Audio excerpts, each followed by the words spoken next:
ओम नमो भगवती वासुदेवाय नमो। नमस्कार बंधुगण आपण मानकु आम यूट्यूब चैनल को स्वागत। बंधुगण आजिर भिडियो रे आमे आपण मानकु कहबाकू जाउछु 21 तारिख एवं 22 तारिखर संपूर्ण राशिफल विषय रे। आजिर दिनटी आपणकर किपरि साब्यस्त हेबो ता सहित जदि कहिबा विशेष भाव में आमे आपणकु केउ सबु जिनिस रे जे आपणकु फायदा हेबो केउ सबु जिनिस रे आपणकु सावधानता रहिबा पई पड़िबो आपणकर लव लाइफ किपरि रहिबो क्यारियर किपरि रहिबो बिजनेस आउ व्यापार किपरि रहिबो ता सहित स्वास्थ्यर महत्वपूर्ण इनफॉरमेशन मध्ये आमे आपण मानकु भिडियो रे देबु आउ भिडियो शेष रे आमे आपण मानकु गोटे उपाय विषय मध्ये कहबु जहा द्वारा आपण आपणकर आजिर दिन को आहुरी अधिक शुभ और मंगलदायक बनै पारिबे। तेणु आगो को वीडियो आरंभ करने पूर्व आपण को आमर रिक्वेस्ट जदि आपण आमर ए चैनल नुआ करी आछंती तो चैनल को सब्सक्राइब करंतु सांगरे नोटिफिकेशन बेल को मध्य ऑन करंतु जहा द्वारा समय समय रे नुआ नुआ वीडियो रो नोटिफिकेशन आपण को पाखरे पहुंची जिवो। तो चलंतु फ्रेंड्स जानिबा केमिति रहिबो आपण को पई विशेष भाव में 21 और 22 तारिखर दिन। सबुठारु प्रथमे आम आपण को कहबू कि कौन आपण को पई आजिर दिन में पॉजिटिव रहिबा पई जाउछि। जदि विशेष भाव में कहबा ए दिन में आपण प्रकृति आपण को भरपूर साथ प्रदान करिवो। कौनसी लाभदायक एवं महत्वपूर्ण समाचार मिलिबा द्वारा आपण निजकु आत्मबल एवं भावनात्मक रूप से बहुत अधिक सशक्त अनुभव करिवे। अटकी थिबा काम को पूरा करिबा पाई मध्य विशेष भाव में आपण पूरा मेहनत लगाई देबे। ए दिन आपण समस्तंक पई बहुत ही लाभदायक दिन सिद्ध हेबो। ए दिन रे कौनसी महत्वपूर्ण समाचार आपण को अवश्य मिलिबो। आर्थिक समस्या सुधुरिबो। अटकी थिबा कौनसी जमी बाड़ी संपर्कित कार्य रे आपण को विशेष भाव में सफलता मिलिबार जोग बनुछि। कौनसी पुराणा मित्रंक द्वारा साक्षात हेबा द्वारा मन आपणकर प्रसन्न रहिबो। ए दिन रे सुख सुविधा भली जिनिस को किणा किणी रे आपणकर टाइम स्पेंड करिवे। निजर प्रतिभा आउ क्षमता को बुझंतु। एहा द्वारा आपणकर व्यक्तित्व रे बहुत निखार देखिबा को मिलिबो तथा समाज रे आपणकर छवि मध्य बनी जिवो। ए दिन आपणकर व्यस्ततापूर्ण रहइबो कामर बहुत ही अधिकता रहिबो किंतु सफलता मिलिबा द्वारा थकापण आपणको आदु हेबो नाही। आउ मन आपणकर बहुत ही खुशी भरा रहिबो। घरे बंधु को आगमन द्वारा मौज मजलिस रे आपणकर टाइम को स्पेंड करिवे। निजर योजना को सफल बनैबा पाई आजिर दिन बहुत ही उत्तम दिन रहिबो। काफी लंबा टाइम रु चली आसुथुबा कौनसी प्रॉब्लम रु ए दिन रे आपणको मुक्ति मिली जिवो जहा पाई आपण निजको चिंता मुक्त मध्य अनुभव करिवे। एहा सहित आर्थिक मामला रे मध्य बहुत बड़ महत्वपूर्ण निर्णय आपण नहीं मध्य पारंती। एहा सहित समयर चाल आपणक सपक्षरे रहिबो। एहार आपण भरपूर उपयोग मध्य करि नेबे। आपणकर भल कार्य प्रणाली द्वारा आपण लोकंक प्रति समक्ष और प्रशंसार पात्र मध्य रहिबे। किंतु कौनसी भी कार्य अथवा योजना पूर्वर रूपरेखा अवश्य बनैकी नियंतु। एहा आपणक पई बहुत ही भल रहिबो। अनेक प्रकार सफलता ए दिन रे आपणको अवश्य ही प्राप्त हेबो। ता सहित जदि कहिबा ए दुई दिन रे आपणक पई कोन नेगेटिव रहिबो जदि कहिबा आपण निजर क्रोध और तरतर जेपरि स्वभाव उपरे विशेष भाव में नियंत्रण रखंतु। कौनसी संबंधी बा पड़ोसी सह वाद विवाद जेपरि स्थिति आपणकर उत्पन्न होई पारे ठीक हेबो कि निजर काम कार्य उपरे ध्यान दियंतु। अन्यर अजथा कथा को नजरअंदाज करंतु। मनरे कौनसी मनांतर मतांतर स्थितिर आशंका मध्य आसी पारे। निजर स्वभाव उपरे नियंत्रण रखंतु काहेकि ना केबे केबे आपणकर क्रोधपूर्ण बाणी अन्य को आहत करि थाए। एहा सहित संबंध रे मध्य कटुता आपणकर आसीबो। ता सहित आयर संसाधन रे आपण बनिकी रहिबे किंतु जदि कहिबा खर्च आपणकर बढ़िबो। सेति पई निजर बजेट अनुसार आपण खर्च करंतु।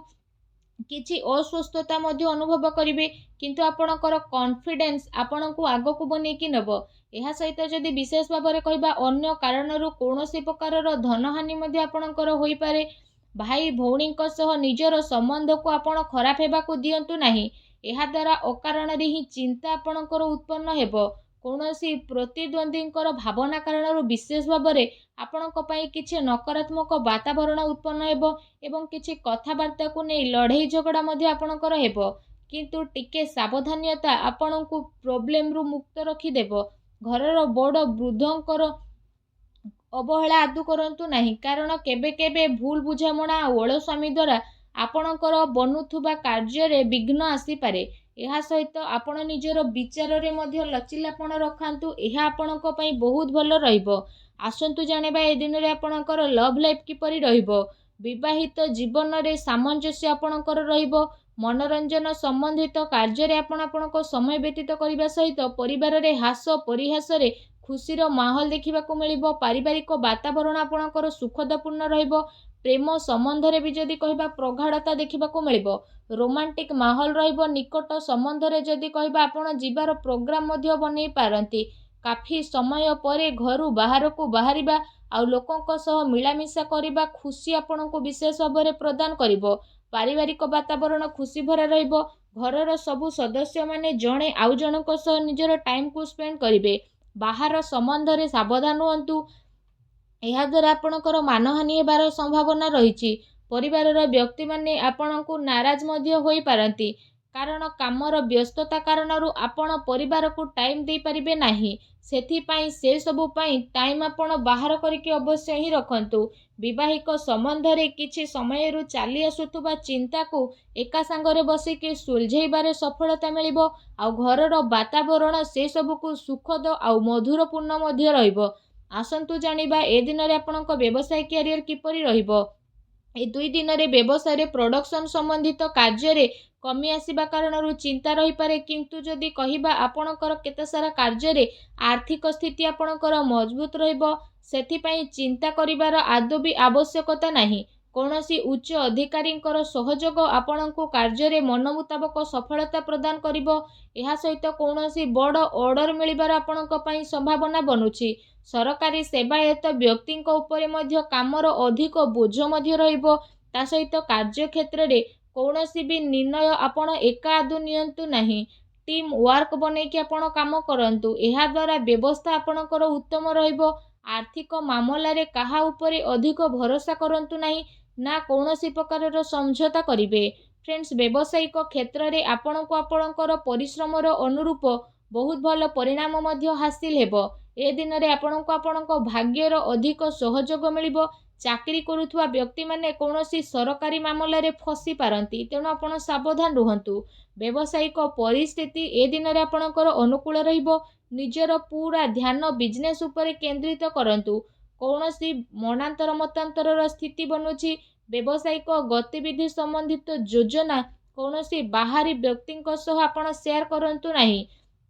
କେହି ଏହାର ଅନୁଚିତ ଉପଯୋଗ କରିପାରେ।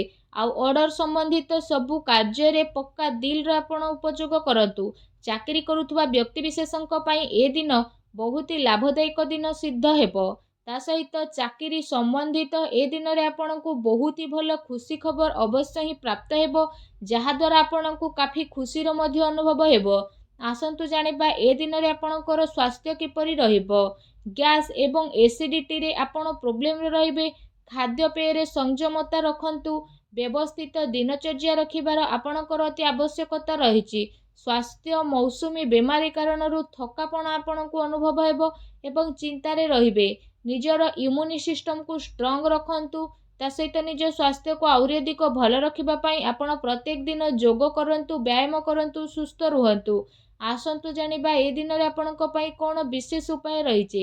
ଏ ଦିନରେ ଆପଣ ସ୍ନାନ ଆଦି ବିଶେଷ ଭାବରେ କରିସାରିବା ପରେ ଭଗବାନ ବଜରଙ୍ଗବଲୀଙ୍କୁ ତୁଳସୀର ବିଶେଷ ଭାବରେ ଗୋଟେ ପତ୍ର ଚଢ଼ାନ୍ତୁ। ତା ସହିତ ସେଇଠି ବସିକି ହନୁମାନ ଚାଳିଶାର ମଧ୍ୟ ଆପଣ ପାଠ କରନ୍ତୁ।